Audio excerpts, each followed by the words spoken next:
Subscribe to FutureMoneyTrends.com today to receive our weekly wealth digests, expert interviews, and to read monthly investment and income-producing ideas. FutureMoneyTrends.com, smart money invested in future trends. Greetings and thank you for joining us at FutureMoneyTrends.com. I'm here with Tom Dyson. He bought his first stock at just 11 years old. He has worked for Salomon Brothers and Citigroup in the past. More recently, he wrote for Stansberry & Associates, the 12% letter. And today he runs his own newsletter with business building legend Mark Ford. They run the Palm Beach letter, of which I am a very happy subscriber.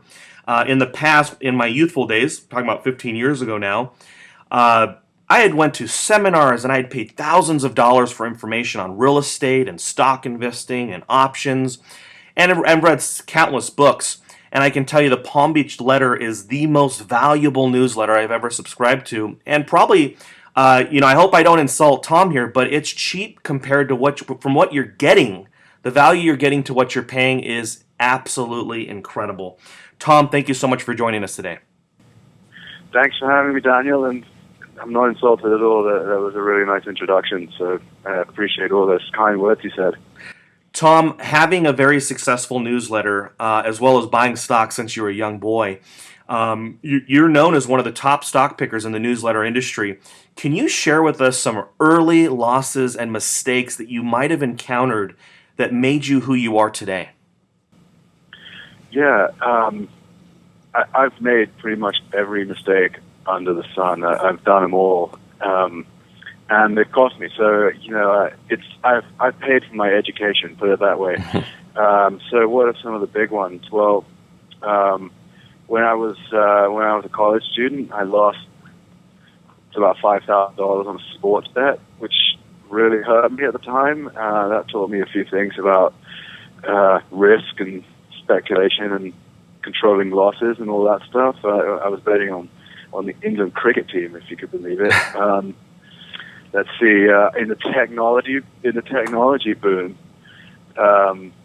in 1999 and 2000, I lost a packet in there as well on one stock that I fell in love with and just kept averaging down as it went to zero, which kind of hurt too. But so I learned a few lessons from that. What else? I guess in 2008, I thought I could time the market, and I tried to buy a company loaded with mortgage bond investments, right before the crash. I thought it had already fallen a lot. It had a really high dividend yield, and I was trying to play that for a bounce, and that hurt a little bit too. But luckily, I understand how to control my risks now a lot better, and so that mistake didn't cost me so much. But yeah, so it's a good question. I think I would never invest or take advice from anyone who hadn't lost a lot of times in the past, because it's really the only way, I believe, that you truly learn these very important lessons. When did you kind of go from speculator? I have to assume, as an 11-year-old boy, you were speculating, I assume. Is that assumption correct?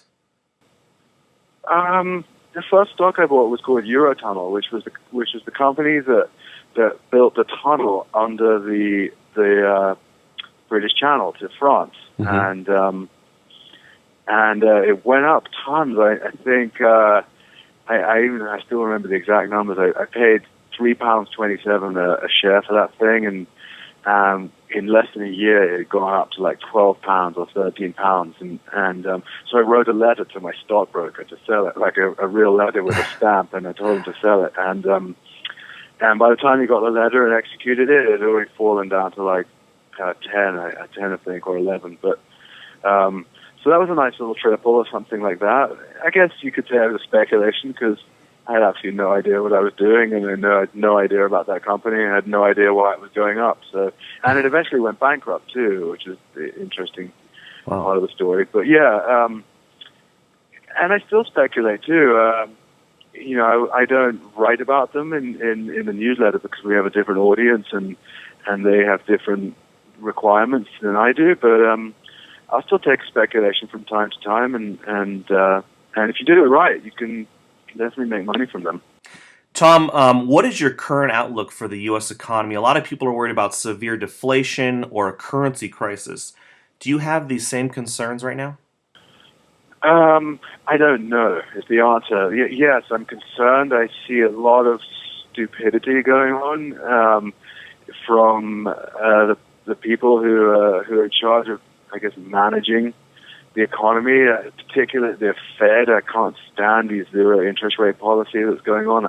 I think markets should control the interest rates. I'm a laissez-faire guy. I think the markets ultimately make better decisions than any individuals can. And so there's a lot of stupidity, a lot of bad decisions, a lot of government intervention. Taxes are too high. So I'm expecting problems. I mean, there's going to have to be problems and fallout and inefficiencies and malinvestments that needs to be shaken out. But I just don't know how that's going to look. And when it comes to investing, that stuff doesn't play any part in my investment strategy. I set up my investments to profit no matter what happens. I'm very pragmatic like that. I don't believe in investing based on predictions of the economy in the future. It's so difficult to predict that that stuff is. And even when you predict it correctly, your investments can still lose money. So to me, it's such a tenuous way of allocating your money. So, but yes, I am concerned. I do see big problems. I'm not sure what those problems are. If you forced me to predict, I would probably think that there was going to be some kind of recession first, and then down the line we might see some inflation. After that. It totally hits home right now what you're saying though, investing with predictions, because in 2008 I totally nailed that the market was going to crash, but I had bought in a bunch of gold and silver.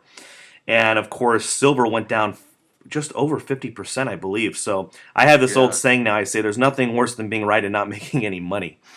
Now that leads me to your letter. It's very conservative. In the Palm Beach letter, you have written about certain types of accounts that yield 5 times more than CDs, protect your principal, and guarantee growth. Something that the largest banks in the world are heavily invested in. Why are these type of investments hidden from average people? And where can people listening to this learn more about these?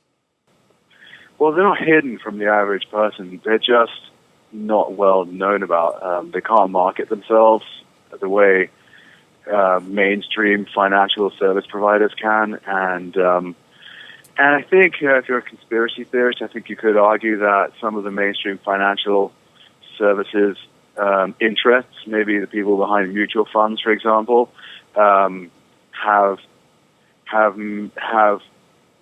slandered these accounts, these strategies, so that they have a stigma attached to them.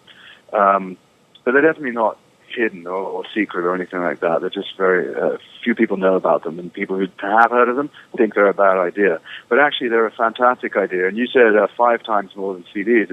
It's probably more like 20 times more than CDs. The rates that the internal rates of return that these things pay are between 5 and 6% right now, and that's tax-free. Mm-hmm. So, if you're paying taxes, that's the equivalent of 9% or something like that. So the returns are fantastic, and the other interesting thing is that while the guy on the street probably has no idea about these things, the big banks, all the banks and a lot of huge corporations plow billions into this, billions and billions of dollars.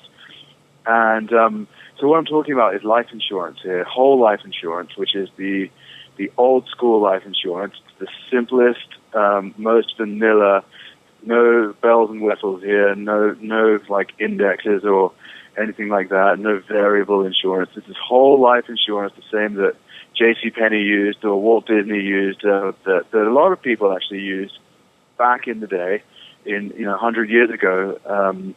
This is a very, very popular product, and it didn't have the stigma that it does today. And so it's whole life insurance, and this is very important, that is issued from a mutual life insurance company. It cannot be a stock life insurance company. It has to be a mutual. It's a very important distinction because with a mutual insurance company, the policyholders own the company, and therefore it can be run without paying any attention whatsoever to the stock market analyst, to earnings estimates, to basically the short-term interest that stock market ownership will engender in the company. So these things are run by the policyholders for the policyholders using an extremely long-term time horizon. I'm talking like centuries here, not even decades. When people hear that, they think of life insurance. So, and I did find it interesting in your newsletter. You said if you want life insurance by term, but you're treating these as savings accounts, correct? Correct. Yeah,